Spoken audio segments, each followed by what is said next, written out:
To show category section on my Files app on Samsung Galaxy S24 Ultra, open My Files app,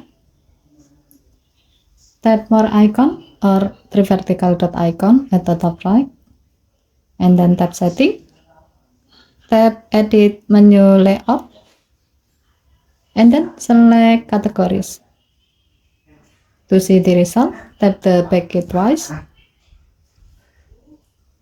As you can see, now you have category section that organize your files based on their type, such as images, videos, audio files, and else.